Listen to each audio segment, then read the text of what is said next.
आज के इस दिलचस्प विश्लेषण में हम बात करेंगे अर्थशास्त्र की। अक्सर बड़े बड़े आर्थिक सिद्धांतों को समझना सिरदर्द लगता है, लेकिन क्या हो अगर इन्हें एक छोटे से गांव फतेहपुर की रोजमर्रा की जिंदगी से समझा जाए।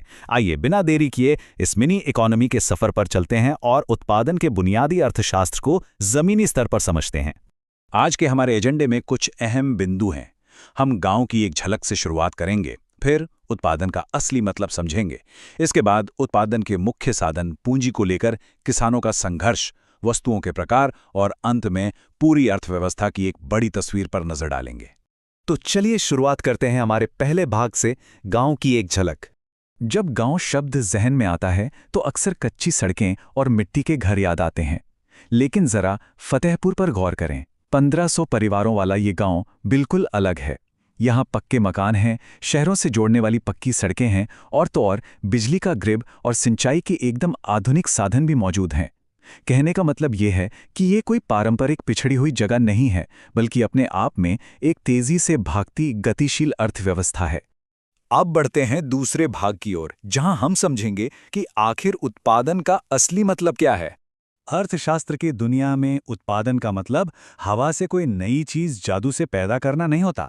इसका सीधा सा मतलब है उपयोगिता या यूटिलिटी का सृजन करना। एक उदाहरण लेते हैं। मान लीजिए गांव का एक बढ़ई लकड़ी के एक आम से टुकड़े को छील तराश कर एक बेहतरीन कुर्सी बना देता है। उसने कोई नई लकड़ी नहीं बनाई, बस उसकी उपयोगिता और कीमत बढ़ा दी।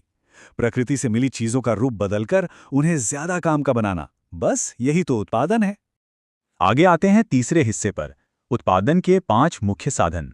किसी भी चीज को बनाने या कोई सर्विस देने के लिए मुख्य रूप से इन 5 चीजों की जरूरत होती है: भूमि, श्रम, पूंजी, संगठन और उद्यम।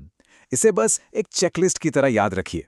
फतेहपुर में खेत में अनाज उगाने से लेकर दुकान चलाने तक हर छोटी बड़ी आर्थिक गतिविधि में ये 5 चीजें एक टीम की तरह मिलकर काम करती हैं।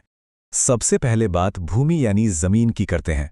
मशहूर अर्थशास्त्री प्रोफेसर एल्फ्रेड मार्शल की एक बहुत सटीक बात यहाँ याद आती है।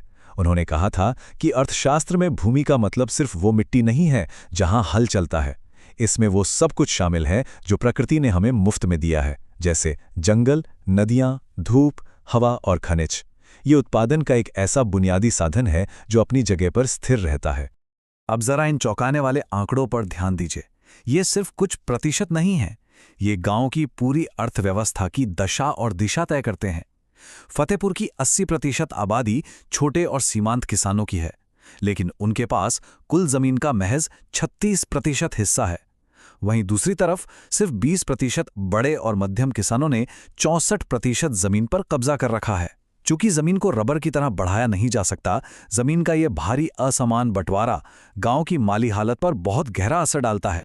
तो जब जमीन सीमित है तो किसान अपनी आमदनी कैसे बढ़ाते हैं? यहीं काम आती है मल्टीपल क्रॉपिंग यानी बहुविध फसल प्रणाली। किसान एक ही जमीन के टुकड़े से साल भर में कई फसलें लेते हैं।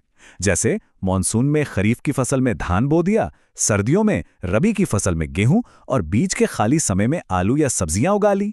आधुनिक सिंचाई और पारंपरिक तरीकों को मिलाकर सीमित जमीन से ज्यादा पैदावार निकालने का ये तरीका वाकई कमाल का है। चौथा भाग, पूंजी और किसानों का संघर्ष। आइए देखते हैं कि यहाँ पैसे का इंतजाम कैसे होता है। अब यहाँ एक बहुत ही जरूरी सवाल दिमाग में आता है। बड़े किसानों के पास तो अपनी पिछली पैदावार की बचत होती है, लेकिन जिसके पास जमीन ना के बराबर है, वो खेती शुरू करने के लिए जरूरी बीज, खाद और पानी का खर्च कैसे उठाएगा? उत्पादन का ये तीसरा साधन यानी पूंजी अक्सर इन छोटे किसानों के लिए सबसे बड़ी रुकावट बन जाता है। सविता नाम की एक छोटी किसान की कहानी से ये कड़वी सच्चाई एकदम साफ हो जाती है। अपनी 1 हेक्टेयर जमीन पर खेती करने के लिए उसे सिर्फ 3000 रुपए चाहिए थे।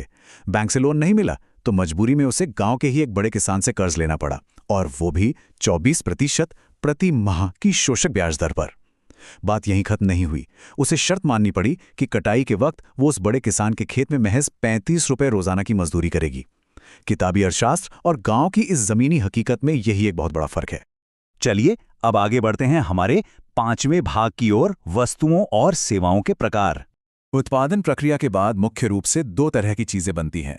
पहली हैं उपभोग की वस्तुएं यानी कंज्यूमर गुड्स, जैसे उगाया गया अनाज या कपड़े जो सीधे हमारी रोजमर्रा की जरूरतें पूरी करते हैं।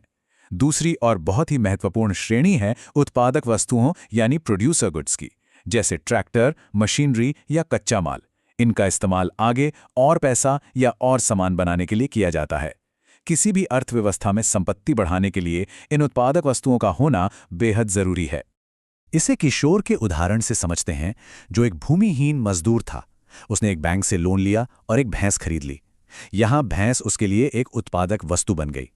अब वो सिर्फ दूध नहीं बेचता, बल्कि उसने एक भैंसा गाड़ी भी जोड़ ली है, जिससे वो मार्केट तक सामान ढोने का काम करता है। इस एक उत्पादक वस्तु में सही निवेश करके उसने अपनी कमाने की क्षमता को कई गुना बढ़ा लिया।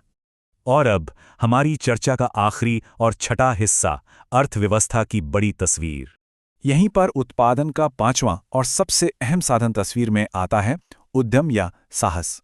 सोचिए, मौसम का कोई भरोसा नहीं, बाजार का भाव कब गिर जाए किसी को नहीं पता। ऐसे में जमीन, श्रम और पूंजी को एक साथ लगाकर वित्तीय दांव खेलना कोई मामूली काम नहीं है। जो व्यक्ति ये रिस्क लेता है, इन सबको व्यवस्थित करता है, वही असली उद्यमी यानी एंटरप्रेन्योर कहलाता है। इसके बिना तो कोई भी अर्थव्यवस्था आगे ही नहीं बढ़ सकती। अब बड़ा सवाल ये है कि क्या फतेहपुर जैसे गांव हमेशा सिर्फ खेती के भरोसे रह सकते हैं? बिल्कुल नहीं। चूंकि खेती की जमीन स्थिर है और बढ़ती आबादी का दबाव उस पर लगातार पड़ रहा है, इसलिए गैर कृषि गतिविधियों को बढ़ाना ही एकमात्र टिकाऊ रास्ता है।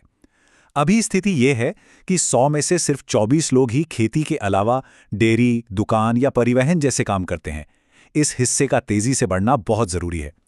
लेकिन हाँ, इसके लिए लोगों को कम ब्याज दर पर उचित पूंजी और अपने उत्पाद बेचने के लिए सही बाजारों तक पहुंच भी चाहिए होगी। तो चलते चलते एक गहरा सवाल छोड़ना चाहूंगा। जब जमीन की मात्रा सीमित है और छोटे किसानों के लिए पूंजी जुटाना इतना शोषक और मुश्किल है, तो ये ग्रामीण असमानता और गरीबी का चक्र कैसे टूटेगा? क्या आने वाले वक्त में ज्ञान, शिक्षा और नए कौशल यानी स्किल्स ही अगली पीढ़ी के लिए सबसे बड़े और असीमित उत्पादन के साधन साबित होंगे? क्या इसी से अर्थव्यवस्था की दिशा बदलेगी? इस पर जरूर सोचिएगा। आज के इस अर्थशास्त्र विश्लेषण में शामिल होने के लिए बहुत बहुत धन्यवाद।